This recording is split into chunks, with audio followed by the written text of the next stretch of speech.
이스라엘은 우리와 달리 해가 지는 것과 더불어 하루가 시작이 됩니다. 이와 더불어 인생의 가장 신성한 일식인 결혼식을 하루의 시작과 더불어 진행을 합니다. 결혼식은 이렇게 진행됩니다. 해가 지면은 신부를 데려갈 신랑이 신부의 집으로 찾아옵니다.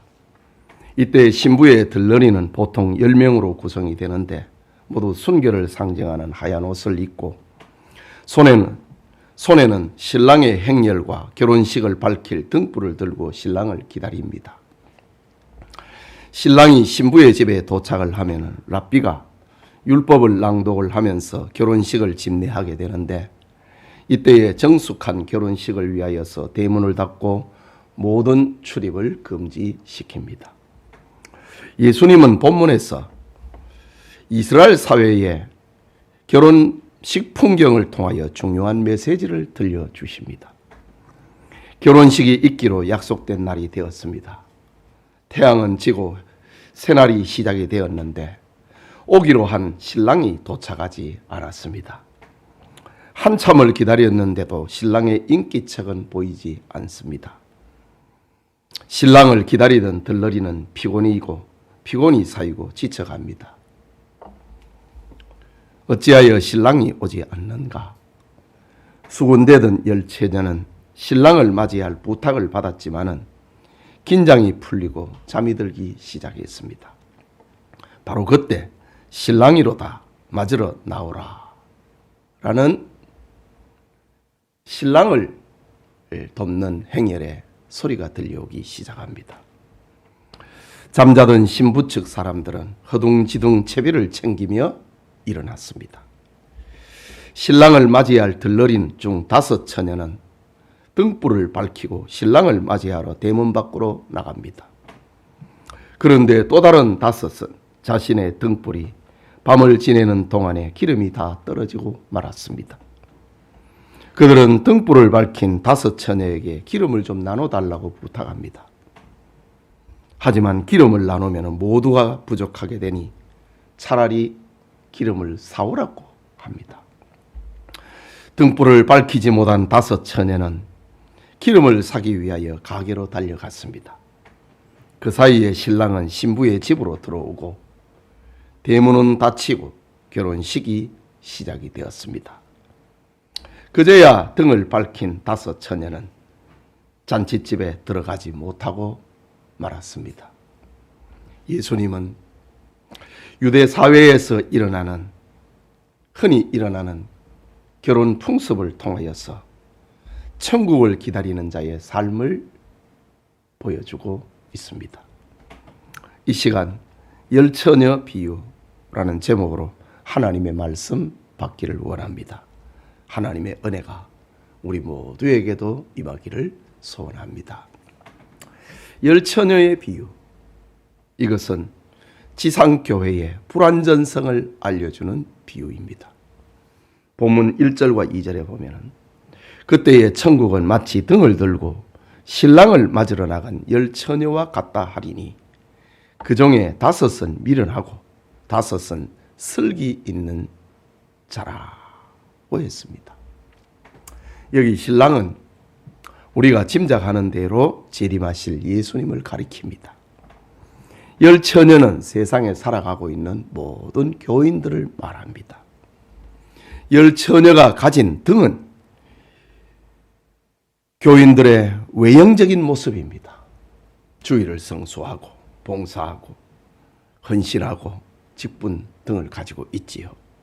그리고 기름은 교회 생활의 내면적인 모습을 가리키는데 대속의 은혜와 사랑을 간직한 믿음을 말하는 겁니다. 물론 본문에 등장한 지혜로운 교인과 어리석은 교인의 비율이 문자적 표현대로 5대5는 아닙니다. 그것은 하나님만이 아시는 신비입니다. 주님은 이 비유에서 지상교회의 특징을 우리에게 교훈을 하고 있는데, 첫째는 열처녀는 모두 잔치집의 들러리로 초청을 받았다는 사실입니다. 신학적으로 표현을 하면은 그들 모두는 외적인 소명을 받았고 교회의 구성원이 되었습니다. 둘째는 그들 모두가 신랑을 맞이하기 위하여서 등불을 준비를 했습니다. 3절을 보면은 미련한 자들은 등을 가지되 기름을 가지지 아니하고 슬기 있는 자들은 그릇에 기름을 담아 등과 함께 가져갔더니 라고 했습니다. 다시 말하자면 신랑 대신 예수님께 직분과 봉사와 섬김이라고 하는 등을 다 가지고 있었습니다. 요즘 표현으로 하면은 목사가 되고 장로가 되고 권사가 되고 집사가 되고 교인의 역할을 다 했다는 말입니다. 셋째로 그들 모두는 같은 시대, 같은 장소에서 살았습니다. 그들은 잔치집에서 신랑이 더도오는, 신랑이 지체하는 어둠의 때를 살았다는 말입니다. 그때는 피곤한 때입니다. 환난의 때입니다. 인내해야 할 그런 때를 말하는 겁니다. 넷째로 그들 모두는 연약했습니다. 본문 5절에 보면은 신랑이 더디 오므로 다 졸며 잘세. 지혜로운 처녀든 미련한 처녀든 다 피곤하고 졸리는 것은 어쩔 수 없었습니다.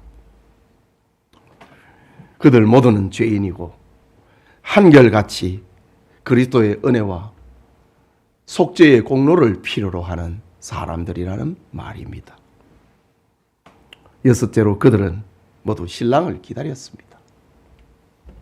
그들은 신랑이 온다는 소리에 일어났습니다. 신랑을 맞이해야 된다는 필요를 공감을 하고 있습니다. 그리고 행동했습니다. 이처럼 지상교회는 지혜로운 자와 어리석은 자가 섞여 있습니다. 믿음이 있는 자와 믿음 없는 자가 섞여 있습니다. 알곡과 가라지가 섞여 있습니다. 양과 염소가 섞여 있습니다. 그래서 지상교회는 참과 거짓을 분별하기가 쉽지가 않고 알곡과 가라지를 정확하게 구별해낼 수 없는 것입니다. 이유는 모두 다 교인으로 부름을 받았기 때문입니다. 모두 다 교회의 일원이 되어서 주의를 지키고 헌금을 하고 봉사도 하고 직분도 감당하기 때문입니다. 모두 다 어두움의 때, 환난의 때를 살고 있기 때문입니다. 피곤하지 않는 자, 수고하고 무거운 짐을 지지 않는 자가 아무도 없습니다. 모두 다 때로는 졸고 자는 인간의 연약성을 가지고 있습니다. 이것이 바로 눈에 보이는 가시적인 지상교회의 모습이고 불완전한 교회의 모습입니다. 슬기로운 자와 미련한 자가 섞여 있는 것, 이것이 바로 불완전한 교회의 모습이라는 것입니다. 오늘 예배드리는 우리 교회 역시 지상교회의 불완전성 가운데 있다는 것을 잊지 말아야 하는 것입니다. 그게 둘째로 갑작스러운 주님의 재림을 알려주는 열처녀의 비유입니다. 본문 5절과 6절을 다시 보면은 신랑이 더디 오므로 다 졸며 잘세. 밤중에 소리가 나되 보라 신랑이로다 맞으러 나오라고 합니다. 13절에는 그런즉 깨어 있으라 너희는 그 날과 그 때를 알지 못하느니라고 했습니다. 이스라엘의 결혼식은 신랑이 오는 시간을 미리 알려주지 않고 갑작스럽게 등장하여서 하객들을 놀라게 하는 그런 경우가 종종 있었습니다. 예수님은 이런 문화적인 배경을 가지고 종말의 때를 아무도 모른다는 사실에 비유합니다. 신랑의 돌발적인 출현에 비유하고 있습니다. 그러므로 성도는 주님을 깨어서 기다려야 한다는 말입니다. 마가복음 13장 32절과 33절에도 이렇게 기록합니다. 그 날과 그 때는 아무도 모르나니 하늘에 있는 천사들도 아들도 모르고 아버지만 아시느니라. 주의하라, 깨어있으라. 그때가 언제인지 알지 못함이라고 했습니다. 사도 바울은 데살로니가 교회 성도들에게 편지를 하면서 이렇게 말합니다. 데살로니가 전서 5장 1절과 2절에 형제들아, 때와 시기에 관하여는 너희에게 쓸 것이 없으면 주의 날이 밤에 도적같이 이를 줄을 너희 자신이 자세히 알기 때문이라.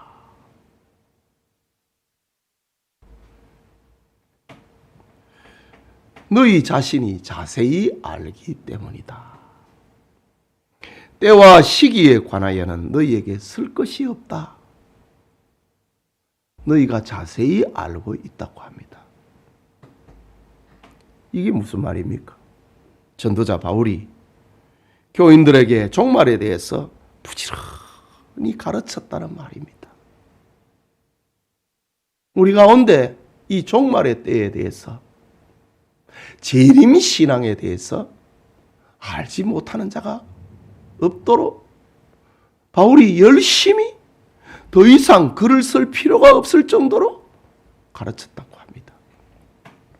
그래서 초대교회 교부 어거스틴은 우리가 매일 당하는 그날을 우리 일생의 최후의 날과 같이 살라 라고 교인들에게 가르쳤습니다.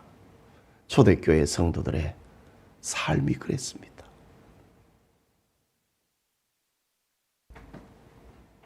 여러분, 큰 회사를 경영을 하는 한 사장님이 있었습니다. 그는 돈을 많이 버는 사장이었지만은 신앙심이 약하여서 자주 교회에 빠지게 됩니다.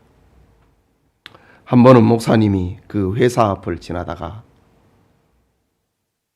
자주 결석하는 사장을 만나기 위하여서 면회를 신청을 하고 비서실에서 기다렸습니다.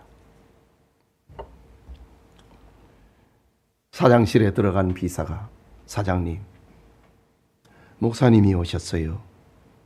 어떻게 할까요? 라고 전하자 사장은 나 없다고 해. 나 지금 일 때문에 너무 바빠서 오늘은 면회 못해. 라고 말했습니다. 회사를 찾은 목사님은 결국 면회를 거절당했습니다. 그런데 그날 저녁 퇴근 시간이 되고 1시간, 2시간을 지나도 사장이 퇴근을 하지 않자 비서가 이상하게 생각을 하고 사장실 문을 열고 들어가 보니 사장은 머리를 책상에 숙이고 쓰러져 있는 겁니다. 심장마비로 세상을 떠난 겁니다. 사장은 자기 뜻에 따라서 면회 여부를 선택을 할 수 있고 목사님의 신방도 거절할 수 있었습니다. 그러나 자신의 죽음은 거절할 수 없었던 겁니다. 여러분, 개인의 종말, 죽음이라고 하는 것은 이런 것입니다. 종말은 누구도 막지 못합니다. 우리 중에 자신의 죽을 때를 아는 사람은 아무도 없습니다. 하나님께서 우리를 부르시면 언제든 어느 때든 하던 일을 두고 가야 합니다. 주님이 재림하신 종말의 날은 우리가 생활하는 지금처럼 정치, 경제, 문화 등 사회의 각 분야에서 분주하게 움직일 것입니다. 사람들은 먹고 마시고 시집가고 장가들고 집을 사고 팔고 이리저리 분주할 것입니다. 분별 있는 설교자는 종말을 예비하라고 교인들을 신방하고 설교할 것입니다. 그때도 일에 치여 심장마비로 죽은 사장처럼 기회를 잃어버린 사람들도 있을 것입니다. 여러분, 기회를 잃었다고 하는 절망의 탄식이 나오기 전에, 구원의 문이 닫힌 영적 밤이 오기 전에 주님을 맞이할 준비를 하는 성도님들 되시기를 축복합니다. 마지막으로 열 처녀의 비유는 대신할 수 없는 구원을 알려주고 있는 이야기입니다. 읽은 본문 8절에서 10절을 다시 보면은 미련한 자들이 슬기 있는 자들에게 이르되 우리 등불이 꺼져가니 너희 기름을 좀 나눠달라 하거늘 슬기 있는 자들이 대답하여 이르되 우리와 너희가 쓰기에 다 부족할까 하노니 차라리 파는 자들에게 가서 너희 쓸 것을 사라 하니 그들이 사러 간 사이에 신랑이 오므로 준비하였던 자들은 함께 혼인잔치에 들어가고 문은 닫힌지라고 했습니다. 마침내 기다리던 신랑이, 드디어 된 신랑이 도착했습니다. 신부의 들러리로 초대받은 열 처녀는 등불을 들고 신랑이 오는 길을 환하게 비춰야 했습니다. 그런데 미련한 다섯 처녀는 등불이 꺼져갑니다. 자신들의 실수를 알게 된 이들은 등불을 환하게 피우는 다섯 처녀에게 기름 좀 나눠달라고 부탁합니다. 하지만 기름을 나눠주면은 곧 시작되는 결혼식을 밝힐 수가 없게 됩니다. 그래서 그들의 요청을 거절할 수밖에 없었습니다. 슬기로운 다섯 처녀의 행동이 얼마나 매정해 보이고 사랑이 없고 인정이 없는 것처럼 보입니까? 함께 놀았고 함께 웃었고 함께 울었고 함께 피곤했던 그들입니다. 그런데 나눠줄 수 없다고 했습니다. 이것은 윤리적 차원의 이야기가 아니라 구원의 이야기이기 때문입니다. 구원은 절대로 다른 사람이 대신해 줄 수 없다는 이야기입니다. 어떤 사람은 목사님, 제 아내가 집사가 되더니 이제는 권사가 되었습니다. 얼마나 믿음이 좋은지 새벽 기도도 빠짐이 없고 금요 기도도 빠지지 않고 교회 봉사활동에 정신이 없습니다. 아마 제가 죽을 때 아내를 붙잡으면 나도 천당 갈 수 있겠지요? 라고 묻습니다. 여러분, 아내의 믿음으로 절대로 남편이 천국 갈 수 없습니다. 오늘 성경처럼 자기 기름, 자기 믿음이 있어야 됩니다. 나의 믿음은 부모나 자식에게 나눠줄 수 없고 형제와 친구의 몫이 될 수 없는 겁니다. 믿음은 오직 나를 위한 하나님의 선물입니다. 나의 믿음은 나만을 구원하고 천국을 가게 합니다. 물론 부모와 자식이 부모에게 자식에게 도와줄 수는 있습니다. 믿으라고요. 알려줄 수는 있습니다. 예수님은 구주라고요. 그러나 믿음을 심어줄 수는 없는 겁니다. 다시 본문을 보면은 미련한 다섯 처녀의 등에 기름이 떨어졌다고 하는 말은 본질적으로 중생의 체험이 없었다는 말입니다. 예수님이 재림하시는 날 그를 맞이할 기름이 없었다는 것은 주님을 맞이할 믿음이 없었다는 말입니다.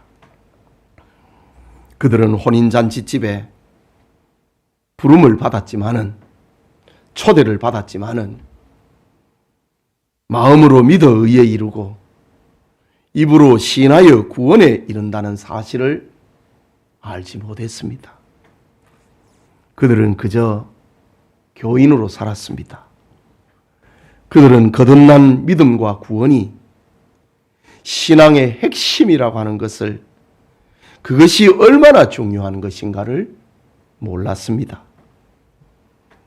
그들은 교회 생활에 외형만을 중요하게 여기고 그것으로 만족했습니다. 그러다가 신랑 되신 예수님이 재림하실 때에, 그때에야 자신의 실수를 깨닫게 됩니다. 기회를 잃은 것입니다. 반면에 슬기로운 다섯 처녀는 신앙의 외형에 믿음을 담았습니다. 주일 성수와 감사와 11조와 봉사와 섬김에 거듭난 은혜, 대속의 믿음을 담았습니다. 그러다가 신랑이 오므로 준비하였던 자들은 함께 혼인잔치에 들어가고 문은 닫혔다고 합니다. 여러분은 어떠합니까? 슬기로운 다섯 처녀처럼 여러분의 교회 생활에 신앙의 외형과 내용을 함께 갖추는 그런 성도님들이 되시기를 축복합니다. 4절을 다시 보면은 슬기 있는 자들은 그릇에 기름을 담아 등과 함께 가져갔더니, 등에 담겨 있는 기름 그 정도로 끝내지 않고 등과 함께 기름을 담아 가지고 갔다라고 합니다. 그런데 3절에 미련한 자들은 등을 가지되 기름을 가지지 아니하고, 불 들어오니까 됐다 이거지요. 그래서 8절에 보면은 미련한 자들은 슬기 있는 자들에게 이르되 우리의 등불이 꺼져가니,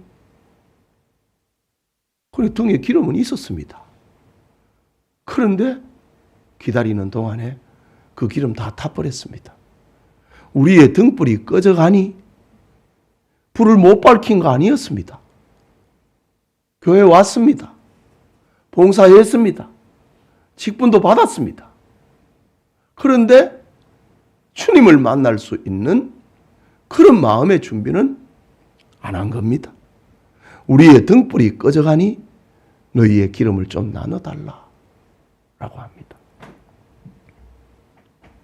신앙의 외형과 내용을 함께 가지는 우리 성도님들이 되시기를 축복합니다. 사랑하는 성도 여러분, 1989년 10월 28일에 예수님께서 재림하신다고 주장하며 다가올 미래를 대비하라는 책을 내어서 사람들을 미혹한 시한부 종말론자 이장님이라는 사람이 있었습니다. 그는 예수님의 재림의 날짜와 시간을 계시받았다고 하면서 그날을 맞이하려면 사회생활을 포기하고 함께 모여서 기도하고 찬양하고 예배하는 일에만 전념해야 한다고 가르쳤습니다. 전형적인 이단의 모습이었습니다. 물론 그의 예언은 사기 행각으로 끝나고 말았습니다. 하지만 다가올 미래를 대비하라고 하는 슬로건은 틀린 것이 아닙니다. 오늘날 성도들은 예수님의 재림에 대해서 얼마나 무감각합니까? 시한부 종말론을 비판을 하면서 깨어있지 못하는 자신의 무감각을 알지 못한다면 얼마나 큰 문제이겠습니까? 사도 바울은 데살로니가 교회를 칭찬하고 감사하고 편지하면서 주님의 다시 올 그날에 대해서는 너희가 자세하게 알고 있기 때문에 내가 더 쓸 필요가 없다, 그럴 정도였습니다.